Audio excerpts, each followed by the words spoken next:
I remember sleeping on the floor, mama, she was broke. Was taking showers in the cold. And I remember seeing niggas sell dope, buying cars and clothes. So that's the only thing I know. We had no house, no lights, no car. We ain't had no food. Stop! No. The mystery of... My name is Mark, and this happened when I was 13 years old. Right. It was a normal day in the morning, as usual. I was heading to school with some of my friends. We were just talking about several topics, such as school life or about the girls, you know. Then all of a sudden, I heard someone whispering. "Guys, did you hear that?" I asked, and one of my friends said, "Yeah, what the heck?" When I looked around, I realized that the voices were coming from the bushes, which were kind of far away from where we were standing. Okay, so you notice you got the main guy, and then the main guy asks, "Did you hear that?" And then the other guy was like, "Yeah, what was that?" Or like, "Where did I come from?" And then you got the third guy. I'm the third guy, obviously with the glasses on. And then he would have said, "Hey, Gator, did you hear?" Where'd Gator go? Oh no, I heard it. And then I just got the club out of there.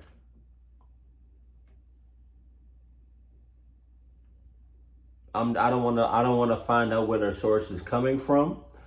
I don't want to find out, you know what I mean?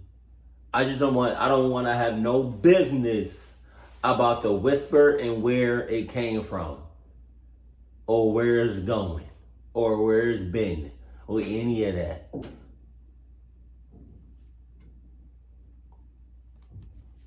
I ended up thinking that it might be some students who were trying to play pranks on somebody else. So we ignored them and walked toward the school. What a peaceful and boring day, I thought.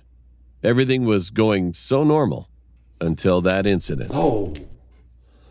When we were in class, I suddenly heard another whisper under the window.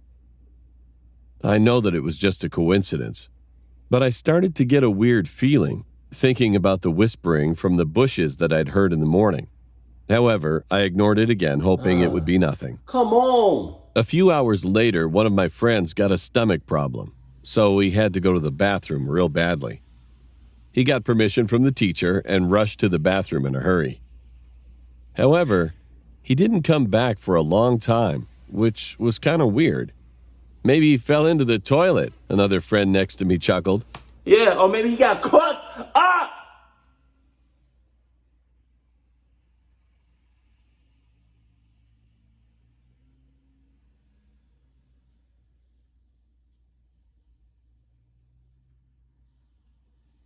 I'll be so still when I do that.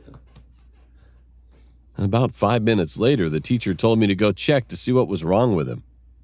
I went to the bathroom alone, and when I was about to go in, I quickly smelled a terrible stench. Smells like blood. Dead body. It was apparent that something was wrong.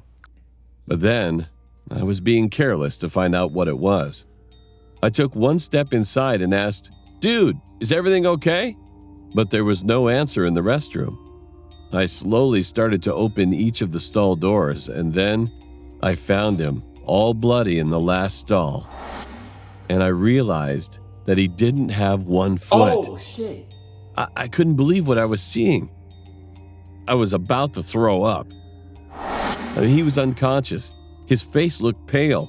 So I ran to the teacher and explained the situation. He ran to the office counselor, and they immediately called the police and an ambulance. After they had arrived, they took my friend to the hospital, and everybody had to stay inside. We all had feelings of anxiety. The cops searched the restroom, and they finally determined the perpetrator to be a serial killer who was wanted at the time. Then something came across my mind. I ran to the police and explained to them about whispers that I had heard in the woods and under the window. The police immediately went into the woods, searched the whole area extensively, and found a hut. To our surprise, they found another 4 corpses inside. After that, They still couldn't find the murderer, and this incident has left everybody in our town shivering in fear. And my friend eventually lost his ankle, but his life was saved though. I'm just glad that he was saved. And think about what would have happened to him if I hadn't gone to the bathroom to check on him. Okay, you got it. Okay, so like another thing kind of raised a red flag in my head was when he showed the little house, the little junk with the 4 dead corpses in it. That raised another red flag because it's like it was either on school property or close to the school property. God only knows how long that's been right there, right? So that lets me know that somebody at the school or within a neighborhood, because the neighborhood has to be really close to the school, is either sus hoots in cahoots or just sus or the whole three. Because how do you just miss something like that? 4 dead corpses, I feel like the smell would be strong like a mother clucker. 4 dead bodies? I feel like you can smell one dead body a mile away.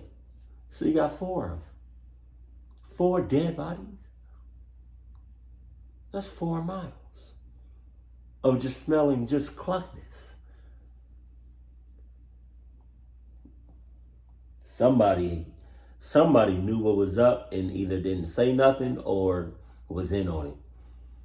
And to be honest, if I went to that school or was like somebody that lived near that cluckness area, would have packed my shit up and left.